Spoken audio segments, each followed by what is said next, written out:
어, 아시다시피 이스라엘 백성들이 출애굽해서 한 40년 동안 광야 생활 끝에 그 다음에 동쪽 모압 지방에서 요단강을 건너서 가나안 땅에 들어갑니다. 그래서 가나안 땅에 그때 들어간 때가 아마 주전 한 1250년경 그 정도에서 이제 요단강 건너 가나안 땅에 들어가죠. 가나안 땅에 7족속이 이미 자리 잡고 살고 있었습니다. 그래서 여호수아가 들어가서 7족속을 내쫓고 그리고 이스라엘 백성들이 거기에 자리를 잡게 되는 거죠. 그래서 한 7년 동안 7족속을 내쫓는데 시간이 걸리고 다 내쫓고 나서 다는 내쫓지 못합니다. 일 남아있죠. 근데 대부분 쫓아내고 이제 12지파에게 땅을 분배한 것이 한 3년 걸려서 10년에 걸쳐가지고 가나안 땅을 차지하는 이런 역사가 나오죠. 그런 역사 이야기는 바로 이 여호수아 1장서부터 24장에 잘 나오고 있습니다. 그래서 드디어 이스라엘 백성들이 땅도 있고 백성도 있고 주권도 가졌어요. 그러니까 나라를 세울 수가 있죠. 그래서 나라가 세워지려면 세 가지가 꼭 필요하죠. 땅이 필요하고 그 다음에 백성이 필요하고 주권이 필요하죠. 근데 우리가 일제시대 때는 두 개는 가지고 있었어요. 우리 조선 사람 백성이 있었고 우리 지금 한반도 땅이 있었습니다. 근데 하나가 없었어요. 그것은 주권입니다. 그래서 우리가 식민지 국가로 지냈습니다. 근데 이스라엘은 세 개를 다 가졌어요. 백성도 있고 땅도 있고 스스로 결정할 수 있는 주권도 가졌어요. 그런데 이스라엘 백성은 주변의 나라들처럼 왕을 세우고 어떤 정치적인 구조를 갖지 않습니다. 그냥 백성들이 그 땅에 이제 자리 잡고 살아가게 되는 것이죠. 주변 나라들은 다 왕정 국가인데 이스라엘만큼은 왕정 국가를 세우지 않았습니다. 그 첫 번째 이유는 하나님이 우리의 왕이시다. 하나님이 우리의 왕이시다 생각하고 하나님이 왕인데 굳이 인간을 왕으로 세울 필요가 있겠는가? 이래가지고 왕정 국가를 안 만들었고, 두 번째로는 12지파를 이 하나로 묶는데 어떤 정치적인 구조로 12지파를 하나로 묶은 것이 아니라 신앙으로 하나를 묶었습니다. 그래서 하나님을 경외하는 신앙이 12지파를 하나 되게 하는 이러한 중요한 역할을 했습니다. 그리고 또 하나는 우리가 다른 종교를 보면 다 그 신상이 있어요. 신상. 그래서 바알 신상도 있고 아세라 신상도 있고 마르둑이라는 신상도 있고 모든 신은 그 신상을 어떤 형태의 신상 돌로 됐건 나무로 됐건 신상을 가지고 있지만은 우리 하나님을 섬기는 이 종교는 신상이 없습니다. 왜냐하면 십계명 제2계명에 나를 하늘에 있는 것이나 땅에 있는 것이나 땅 아래에 있는 어떤 것으로도 나를 표현하지 말라, 우상화하지 말아라 이런 명령이 있기 때문에 이 기독교는 하나님을 형상한 것이 없습니다. 그래서 이제 그때 이제 유일하게 우리가 하나님의 임재를 상징하는 것이 있었는데 그것이 바로 다름 아닌 법궤입니다. 법궤는 우리가 출애굽기에 보면은 모세가 하나님께로부터 명령받아서 아카시아 나무로 만든 하나의 상자죠. 그 상자 안에 모세가 시내에서 받은 율법이 들어있고 그 다음에 광야에서 먹었던 하늘에서 내려진 만나가 거기 들어있고 그리고 거기에는 아론의 쌍난 지팡이가 들어있습니다. 이게 법궤입니다. 근데 이스라엘 백성들에게 있어서 이 법궤는 하나님의 임재, 하나님이 우리 함께 계시다라고 하는 임재를 의미했습니다. 그래서 사사시대에는 이제 예를 들어 법궤가 실로에 있으면 실로가 수도가 되고 또 법궤가 세겜으로 가면 세겜이 수도가 되고 이렇게 또 베델에 가면 베델이 수도가 되고 법궤가 가는 것이 이제 중심지가 됐습니다. 이렇게 이제 하나님만을 섬기는 신앙으로 왕정 국가가 아닌 이러한 형태로 이스라엘이 나가는데 하나님을 언제나 잘 섬기면 좋겠어요. 근데 그러지 못합니다. 하나님을 떠나서 우상을 섬기고 또 우상 숭배를 하게 되고 죄를 짓게 되는 거죠. 그렇게 되면 하나님께서 징계를 내리시는데 그 징계의 방법이 예를 들어서 기근이란 질병도 있고 징계도 있고 질병을 내리시는 징계도 있고 또 외국이 쳐들어와서 이스라엘을 지배하는 이런 징계도 있습니다.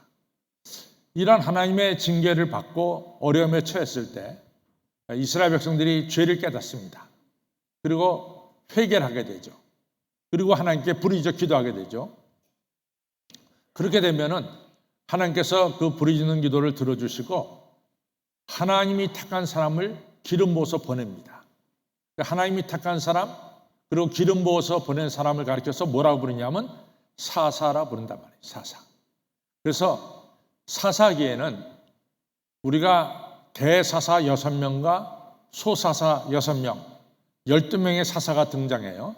그래서 여러분들 아마 성경을 읽어보신 분들은 운니엘이라고 하는 사사가 나오고 왼손잡이 에웃이 나오고 여자 사사 드보라가 나오고 그 다음에 우리가 오늘 살펴볼 기드온이 나오고 그 다음에 입다라고 하는 사사가 나오고 또 우리가 익히 잘 알고 있는 삼손이라는 사사가 나옵니다. 이게 대사사 6명이죠.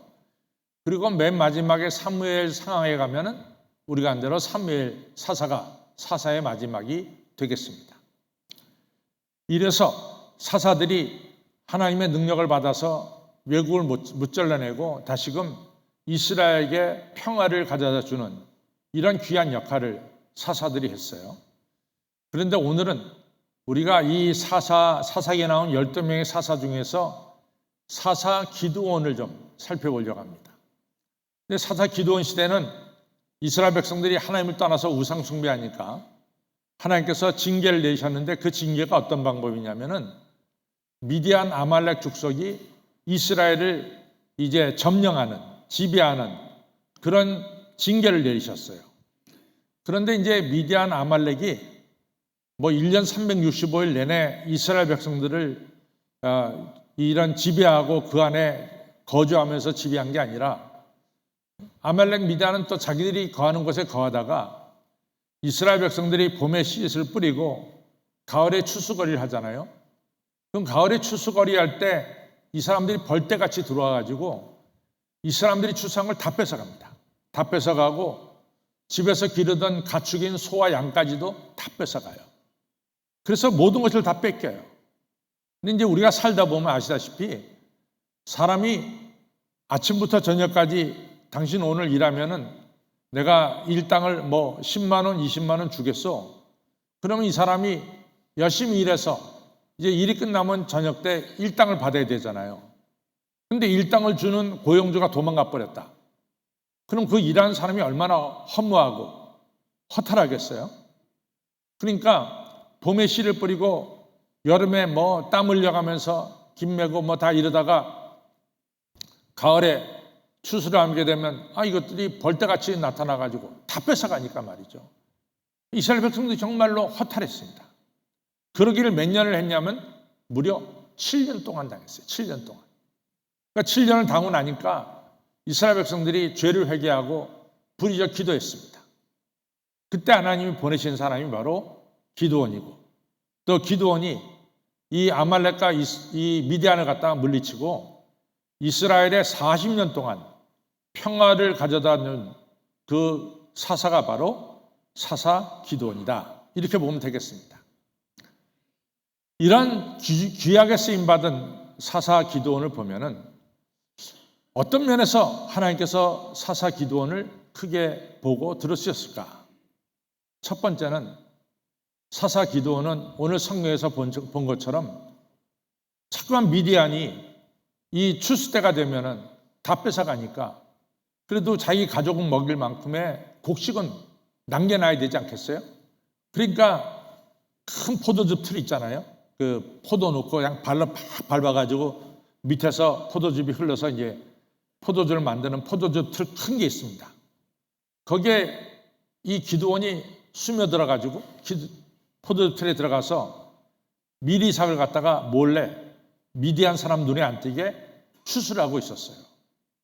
바로 그 순간에 하나님의 사자가 나타나서 뭐라고 말하냐면 큰 용사야, 하나님이 너와 함께 계신다. 그러면서 하신 말씀이 네가 미디안 족속을 내쫓기를 한 사람 내쫓듯이 미디안 족속을 내쫓을 것이다. 이런 말씀을 하는 거예요. 그러니까 기드온이 아니 하나님의 사자님 보면 모르세요. 제가 지금 미디안이 무서워가지고 포도틀에 숨어가지고 들키지 않으려고 겁에 질려가지고 이런 가운데 추수하는 걸 못 보세요. 근데 제가 어찌 큰 용사입니까? 그러니까 하나님의 사자 말씀하기를 내가 너와 함께 한다. 그러니까 또 얘기해요. 아니 살펴보십시오. 우리 지파가 이제 므낫세 지파인데 우리 집이 아비에셀인데 우리 집이 므낫세 지파 중에서 가장 작지 않습니까? 그 중에서 우리 집에서도 제일 작은 자가 접니다. 근데 제가 어떻게 이 강한 아말렉과 미디안을 제가 무찌를 수가 있겠습니까? 당연한 질문이죠. 그때 하나님의 사자가 이렇게 말씀합니다. 하나님께서 너와 함께 하신다. 걱정하지 말아라. 너와 함께 하신다. 근데 우리가 성경을 보면은 하나님은 항상 자기의 약함을 아는 사람, 자기의 부족함을 아는 사람, 자기의 모자람을 아는 사람을 들어 쓰세요. 성경은 한결같습니다. 여러분들 사울 왕이 첫 번째 왕이 될 때도 똑같은 이야기를 했어요. 하나님께서 사울을 갖다가 초대 왕으로 세울 때 사울이 뭐라고 말씀합니까? 하나님, 우리 지파가 베냐민 지파인데 우리 지파가 12지파 중에서 가장 작지 않습니까? 그렇게 얘기를 해요. 왜냐하면은 이스라엘의 지파 중에 이제 루벤, 큰아들이 루벤, 시므온, 유다, 레위 이렇게 쭉 하면서 12지파가 나오잖아요. 근데 12지파 중에서 숫자가 아주 작은 숫자가 어디냐면 바로 베냐민 지파예요. 베냐민 지파가 가장 숫자가 적습니다. 근데 이 작은 지파 사람이 어떻게 이제 12지파를 다스릴 수 있겠습니까? 그 다음에 우리 집에 정말로 저는 약한 자입니다. 저같이 약한 자가 어떻게 이스라엘 왕이 될 수 있습니까? 똑같은 이야기를 했어요. 그때 하나님이 똑같은 말씀을 함께 하십니다. 내가 너와 함께 하마. 하나님은 스스로 강하다는 자를 쓰시는 게 아니라 자기의 약함을 아는 자를 들어 쓰시는 것을 알 수 있어요. 우리가 사무엘상 16장에도 똑같아요. 이제 사무엘이 베들레헴에 갔어요. 이게 다윗의 고향이죠. 다윗의 아버지가 이새 아닙니까? 이새의 집에 갔을 때 거기에 아들 중에 한 명을 기름 부어 세우려고 아들을 다 사무엘 앞으로 나오도록 했습니다. 그때 7 아들이 섰어요. 근데 7 아들 다 아니었어요. 그래서 사무엘이 이 집에 아들이 더 없어. 그랬더니 이새가 말하기를 막내 아들이 있는데 너무 어려요. 그 아들이 무슨 기름 부음 받을 자격이 없죠. 그 들에 있어 양을 치고 있습니다. 그러니까 사무엘이 얼른 그 아들 데려와라. 그래서 가장 이새의 집안에서 작은 아들, 가장 막내 아들, 보기에 별로 보잘것없는 이렇게 아들, 자기의 약함을 아는 아들, 그런 아들에게 기름 부어서 하나님께서 이스라엘 왕 다윗 왕으로 세웠죠. 그 다윗 왕의 시편에서의 고백을 보면은 하나님, 목동인 저를 갖다가 왜 이렇게 크게 들어주셔서 이스라엘 왕으로 세우십니까? 자기의 약함을 언제나 인정하고 지낸 사람이 바로 다윗이었어요. 그러니까 아주 성경에 보면은 누구를 들어 쓰시느냐? 자기 스스로가 약함을 아는 자를 항상 하나님이 들어서 사용하는 것을 알 수 있어요. 사실은 사도 바울도 배운 것도 많고 능력도 많습니다. 근데 다 오물처럼 버렸죠. 그리고 우리 예수님께서 사도 바울을 사도로 세울 때 사도 바울이 뭐라고 말합니까? 고린도서 15장에 보면은 저는 사실은요 사도라 칭함받기가 부족한 사람입니다. 제가 교회를 핍박한 자가 어떻게 사도라 부름을 받을 수가 있겠습니까? 나는 정말 죄인 중에 괴수입니다. 이러면서 자기의 약함을 증거했단 말이죠. 근데 여지없이 우리 예수님은 자기 약함을 아는 사람을 들어서 훌륭하게 귀하게 사용하시는 것을 알 수 있습니다. 저는 이것이 성경에 나오는 아주 중요한 법칙 중에 하나입니다. 어느 분 사업가가 이제 사업하러 여행을 하는데 어느 도시에 가서 이제 사업차 도시에 갔습니다. 날이 저물어 가지고 이제 길가에 있는 호텔에 들어가서 머물게 됐는데 호텔 프런트에 가서 나 오늘 밤 이 호텔에서 머물려고 하는데 방이 있습니까? 그랬더니 호텔 프런트 직원이 오늘 호텔이 만석입니다. 방이 없습니다. 그러니까 사업가가 다시 다른 호텔로 가려고 이제 호텔 로비를 나오는데 뒤에서 아주 점잖게 생긴 신사가 이 사업가를 부르십니다. 저 좀 얘기할 수 있을까요? 그랬더니 사업가가 그 신사에게 무슨 일이죠? 그랬더니 신사가 말하기를 오늘 이 도시에 큰 행사가 있습니다. 그래서 아마 바깥에 나가서 호텔을 구해도 호텔을 구하지 못할 것입니다. 왜냐하면 오늘 호텔이 다 만석이에요. 그러니까 사실은 제가 이 호텔에 방을 예약해두고 오늘 방을 자려고 그러는데 제 방에는 침대가 2개가 있습니다. 그러니까 뭐 바깥에 나가서 방을 못 구하니까 오늘 제 방에서 함께 지내죠. 한쪽 침대는 제가 쓰고 한쪽 침대는 당신이 쓰시길 바랍니다. 그러니까 사업가가 그 얘기 듣고 고마워서 오늘 저녁 그렇게 하겠습니다. 감사합니다. 그리고 둘이 이제 호텔 방에 들어갔어요. 이 신사가 정말로 훌륭한 크리스찬이에요. 잠자기 전에 무릎 꿇고 열심히 기도합니다. 그리고 새벽에 일어나서는 성경책을 펴놓고 읽습니다. 사업가가 보기에 이분 정말로 예수님 믿는데 제대로 믿는구나. 이렇게 이제 옆에서 감동을 받았어요. 그리고 이제 아침이 돼가지고 서로 각자 볼일 보려고 헤어지는데 사업가가 이 신사한테 이런 얘기를 합니다. 우리가 하룻밤 같이 왔으니까 서로 이름은 알고 헤어졌으면 좋겠습니다. 그래갖고 이제 서로 명함을 서로 나눴죠. 근데 사업가가 이 신사의 명함을 보니까 윌리엄 제임스 오브라이언 이렇게 이름이 적혀 있어요. 윌리엄 제임스 오브라이언. 그러니까 이 사업가가 이 이름을 보고 깜짝 놀라서 아니 이 제임스 오브리안은 지금 우리 말하면 국무총리죠. 국무장관 이름하고 똑같지 않습니까? 이름이 어떻게 그렇게 똑같아요? 그랬더니 이 신사가 말하기를 제가 바로 그 사람입니다. 바로 이 윌리엄 제임스 오브라인이 이 사업가에게 오늘 밤 나하고 방을 같이 쓰자고 이렇게 얘기한 거예요.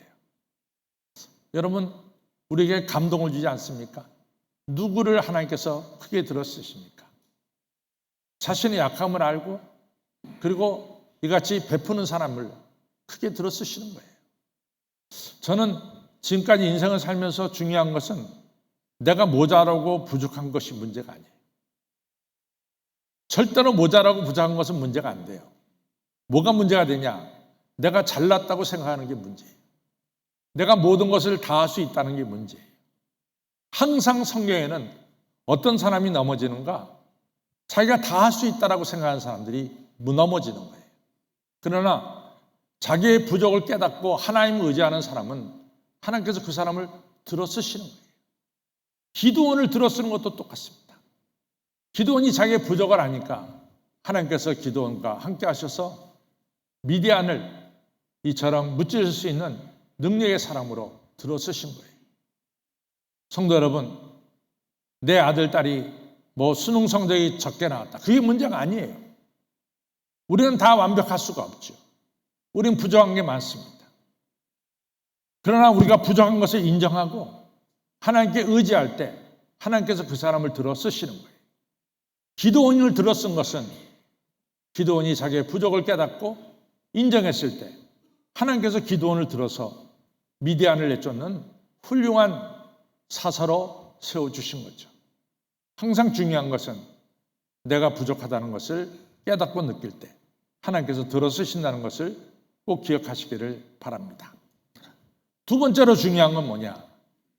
두 번째로 중요한 것은 이 기드온이 이 미디안과 아말렉과 싸우려고 군사를 모집해요. 근데 저 미디안과 아말렉의 군사가 얼마냐면 13만 5천 명. 13만 5천 명. 그래서 싸우려고 하니까 이 기드온이 우리를 7년 동안 추수 때마다 우리의 추수물을 뺏어가는 저 미디안과 싸우러 나올 사람 나오시오 하고 외쳤더니 이스라엘 전역에서 얼마가 모여들었냐면 3만 2천 명이 모여들었어요. 3만 2천 명. 3만 2천 명 가지고 이 전쟁을 하려고 할 때 하나님이 기드온에게 이런 말합니다. 야, 너무 많어. 3만 2천 명 너무 많어. 만약에 3만 2천 명 가지고 네가 전쟁에서 승리를 거두면은 너는 하나님의 은혜로 승리를 했다고 말하지 않고 네 군대 가지고 승리했다고 말할 거야. 그러니까 3만 2천 명 많으니까 보내라. 이 전쟁에 두려워하는 자들은 다 보내라. 그래서 기드온이 그 말씀 그대로 듣고 3만 2천 명이 말합니다. 여러분 중에 이 전쟁에 대해서 두려움을 가지고 계신 분들은 집에 돌아가도 좋습니다. 이랬어요. 그랬더니 얼마가 돌아갔냐면 2만 2천 명이 돌아갔어요. 그리고 10,000명만 남았어요. 이제 10,000명과 13만 5천 명과 싸우는 겁니다. 근데 하나님께서 10,000명도 많다. 10,000명도 많다. 돌려보내란 말이에요. 그래서 기드온은 어떻게 이 사람들을 구분해서 돌려보낼까 생각하다가 좀 많이 걷게 한 뒤에 목이 마르게 한 뒤에 이 물가로 갔어요. 그래서 목이 마르니까 전부 다 목을 적시려고 물을 마시는데 대부분의 사람들은 너무 목이 마르니까 그냥 물에 들어가서 입을 갖다가 물속에 넣고 물을 마신 사람들이 9,700명이고 손에다가 이게 물을 담아서 그러고 마신 사람이 300명이에요. 그래서 이 목마르다고 그냥 물속에 들어가서 얼굴 물속에 넣고 마신 사람 9,700명은 다 보냈어요. 그리고 300명만 남겨놨습니다. 근데 300명한테 무슨 뭐 총이 있고 칼이 있고 창이 있고 하나도 없죠. 뭐 만들었냐? 항아리하고 횃불만 들었어요. 이제 이 항아리 횃불 들은 사람이 13만 5천 명과 싸워야 되는 거예요. 근데 이런 과정 속에서 저는 기드온이 이런 얘기도 할 수 있었다고 생각합니다. 하나님, 아니 저 상대방은 13만 5천 명인데 뭐 3만 2천 명이 많다고 그럽니까? 3만 2천 명 4분의 1도 안 되는데 왜 많다고 그럽니까? 그러면 얼마든지 하나님께 말씀드릴 수 있었어요. 또 10,000명 남았을 때 아니 13만 5천 명 13대 1인데 10,000명 가지고도 훨씬 부족한데 그때 10,000명도 많다고 그럽니까? 그리고 300명 남겼단 말이죠. 근데 그런 과정 속에서 기도는 한 번도 하나님께 그런 말 하지 않았어요. 왜냐? 기도는 마음속에 분명한 게 있었어요. 이 전쟁은 군대 숫자 가지고 하는 것이 아니라 하나님의 능력을 하는 것이다. 내 힘으로 하는 것이 아니라 하나님의 힘으로 하는 것이다. 참 중요한 겁니다. 하나님의 힘으로 하는 겁니다. 내 힘으로 하는 게 아닙니다. 여러분들 다윗이 골리앗을 이긴 것도 마찬가지예요. 너는 칼과 창과 단창으로 내게 오지만 나는 만군의 여호와 하나님의 이름으로 간다. 나 하나님 의지하고 간단 말이지. 여러분, 우리가 삶에서 영적인 승리를 거두는 것은 내 힘이 아니라 하나님의 능력과 권세의 힘을 꼭 믿으시기를 바랍니다. 우리에게 있어서 가장 큰 힘은 뭐냐? 하나님이에요. 하나님 외에는 없어요. 하나님밖에 없습니다. 하나님밖에 없습니다. 성도 여러분, 사실은 제가 다음 주에 설교하고 끝나요. 제가 목회를 43년을 하면서 느낀 것은 우리가 하나님 힘을 의지할 때 승리하지 사람을 의지할 때는 승리하지 못하는 거예요. 그것이 신앙생활의 아주 중요한 결론입니다. 사랑하는 성도 여러분, 어떤 경우에 있든지 하나님만을 의지하는 이런 믿음의 성도들이 꼭 되시길 바랍니다. 전쟁의 승리는 창과 칼에 있는 것이 아니라 바로 하나님께 있음을 꼭 기억하시기를 바랍니다. 그리고 세 번째로 저는 기드온에게 훌륭한 것은 첫째는요, 하나님께서 오늘 사사기 6장에서 기드온을 부르시고 나서 기드온에게 힘든 명령을 하나 합니다. 그것은 뭐냐면 이 기드온의 아버지가 뭘 했냐면 우상을 만들어서 파는 장사를 했어요. 그러니까 바알 우상을 만들죠. 돌 깎아서. 바알은 돌로 깎아서 만듭니다. 돌로. 그 다음에 아세라는 나무로 만들죠. 그래서 바알을 만들고 아세라를 만들고 거기다가 전시해 놓고 사람들이 바알을 사가고 아세라를 사가서 자기 집에 모시는 거예요. 근데 이제 여러분과 저는 우리가 이 우상하면은 예를 들어서 우리가 설악산 올라가다 보면은 엄청난 불상이 있잖아요. 우리는 이제 그렇게 우상들을 아주 큰 것으로 생각하는데 실제로 이 중동 지방에 가서 말하는 바알과 아세라는 우리가 제주도에 가면 돌하루방 있잖아요. 돌하루방. 손에 딱 들어가는 거. 그렇게 만들어요. 그래서 그런 우상을 갖다가 이제 집에 갖다 놓고 자기 집에 이제 신상으로 세우는 거죠. 그 중에서 좀 큰 걸 갖다가 동네 마을 사람들이 성기에 만드는 거죠. 그런데 이 기드온 집에 아버지가 큰 바알상과 아세라상을 세워놓고 우상 파는 장사를 하는 거죠. 하나님 말씀합니다. 기드온아, 네가 전쟁 나가기 전에 먼저 할 일이 있다. 그것은 너희 집에 있는 아버지가 만들어서 파는 바알과 아세라 석상과 목상을 갖다가 바알은 석상에 돌로 만들었어요. 그건 깨트리고 그 다음에 아세라는 목상입니다. 그거는 찍어서 불에 던져라. 그리고 그 우상이 있던 자리에다가 너희 집에 있는 두 번째 이 소를 갖다가 제물로 바쳐서 하나님께 예배를 드려라. 자기 집에 갑옷처럼 여기는 우상을 찍어버리라 그 얘기예요. 기드온이 그 말씀을 듣고 백주대낮에는 못합니다. 밤에 자기 친구들과 함께 가서 그 바알 석상을 깨트리고 아세라 목상을 찍습니다. 그리고 소를 가져다가 하나님께 예배를 드렸어요. 하나님을 의지하는 자는 첫째 뭡니까? 우상을 척결하는 거예요. 우상을 버리는 거예요. 우상을 척결합니다. 두 번째로 이 기드온이 13만 5천 명을 물리치니까 백성들이 말이죠. 전부 다 찾아와가지고 기드온한테 당신이 우리의 왕이 되어 주십시오. 당신만이 우리 나라를 살리고 지킬 뿐입니다. 당신과 당신 아들과 당신 손주들이 계속해서 이 나라를 다스릴 수 있도록 우리의 왕이 되어 주십시오. 요청을 해요. 그것이 사사기 8장에 나와요. 그때 기드온이 뭐라고 말하냐면 나는 왕이 아니에요. 나는 왕이 아닙니다. 우리의 왕은 하나님 한 분밖에 없습니다. 내 아들과 내 손주들도 절대로 왕이 되지 않습니다. 오직 하나님만이 우리의 왕이 되실 것입니다. 자기는 하나님 불러서 일하는 청지기에 불과합니다. 나는 왕이 아닙니다.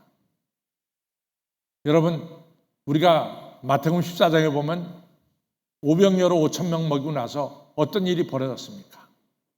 그 많이 먹은 사람들이 말이죠. 다 몰려와서 예수님을 억지로라도 왕으로 세우려고 그랬잖아요. 그때 예수님이 뭐라고 말씀합니까?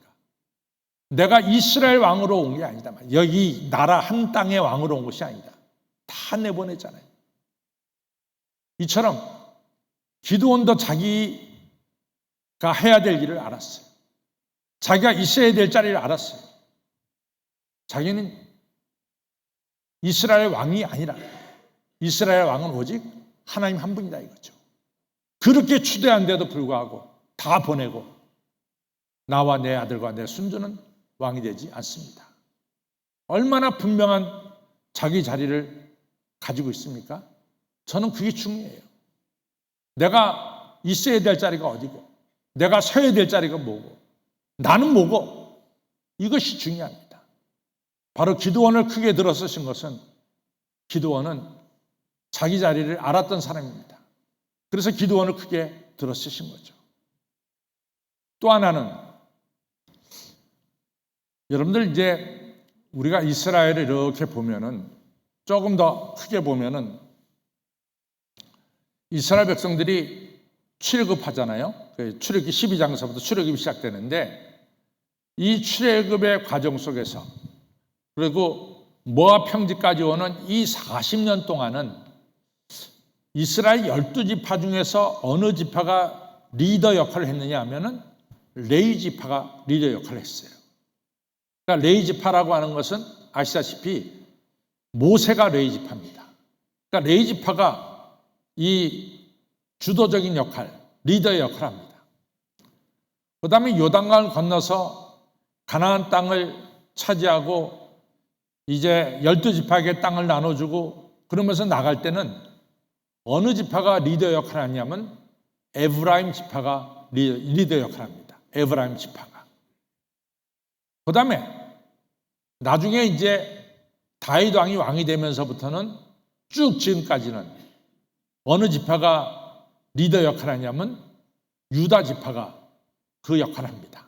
왜냐하면 예수님이 유다 지파의 이 다윗의 가문 속에서 태어났거든요.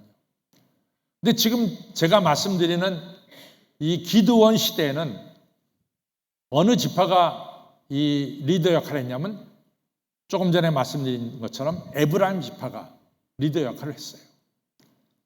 근데 이제 조금 전에 제가 말씀드렸듯이 기드온이 이 아말렉과 미디안과 전쟁하기 위해서 이스라엘 백성들에게 전쟁에 나갈 사람들 나와라 그랬잖아요. 그때 모여든 사람이 제가 32,000명이라 그랬잖아요. 그때 에브라임 지파가 안 나왔어요. 다른 지파 사람들은 나왔는데 에브라임 지파가 안 나왔어요.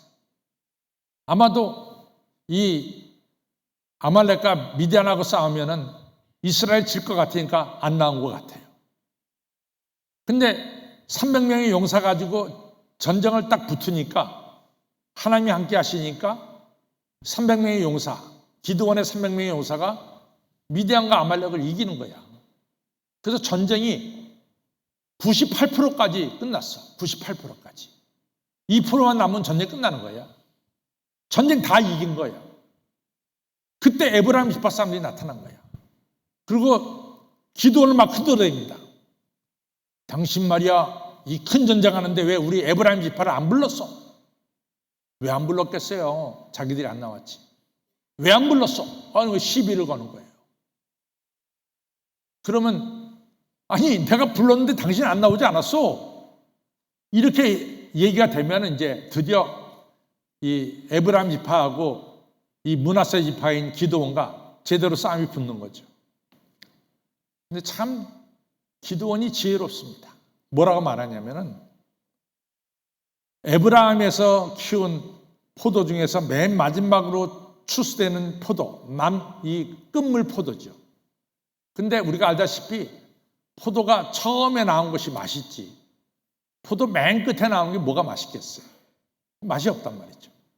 그러니까 이 기드온이 말하기를 에브라임의 끝물, 맨 나중에 나오는 끝물 포도 맛이 지금 므낫세, 아비에셀 집에서 나오는 만물 포도 맛보다 훨씬 맛있지 않습니까?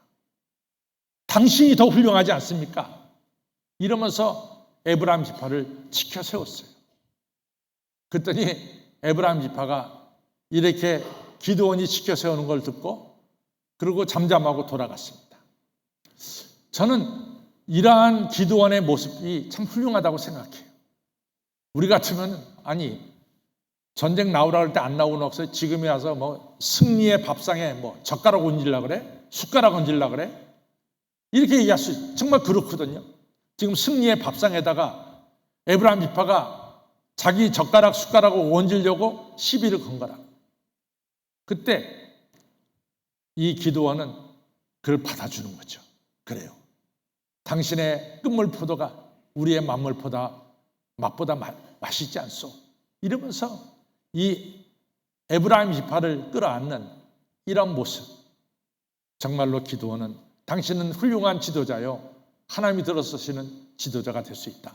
이런 생각을 그 성경을 읽으면서 자연스럽게 가지게 되는 것은 사실입니다. 여러분, 기드온은 이런 사람이었어요. 첫째는 자기의 약함을 아는 사람이었죠. 그래서 하나님을 의지하는 사람이었고, 기도원 두 번째, 하나님을 신뢰하는 사람이었어요. 군사가 몇 명이든 관계없어요. 이 전쟁의 승리는 하나님께 있다고 믿고 하나님만 의지하는 사람이 바로 기드온이었습니다. 기드온은 하나님이 가장 싫어하는 우상을 다 부셔버리고, 그리고 모든 영광 하나님께, 아무리 당신이 우리의 왕, 나는 왕이 아닙니다. 하나님만이 우리의 왕입니다. 자기 자리를 분명히 지켰고, 그리고 에브라임에 품어서 이같이 같이 승리의 기쁨, 같이 축복의 기쁨, 이에 동참케 하는 이 기드온의 모습은 너무나 우리에게 많은 것을 가르쳐주고, 이러한 사람을 하나님께서 크게 들어쓰신다는 것을 우리가 다시 한번 깨닫게 됩니다. 성도 여러분, 여러분의 인생살이에 크고 작은 전쟁이 있을 줄로 압니다. 그 전쟁은 내 힘으로 이기는 게 아니에요. 나는 약함을 아시고 하나님을 의지하시고 하나님을 신뢰하시고, 그리고 하나님이 싫어하시는 우상 다 깨트려 보시고 하나님만을 섬기시고, 그리고 하나님만이 우리의 왕이 되시고 여러분과 전 청지기가 되시고, 그리고 많은 사람들과 더불어 우리가 하나가 돼서 하나님께 영광 돌리는 기드온과 같은 이러한 삶을 꼭 사시기를 주님의 이름으로 축원합니다.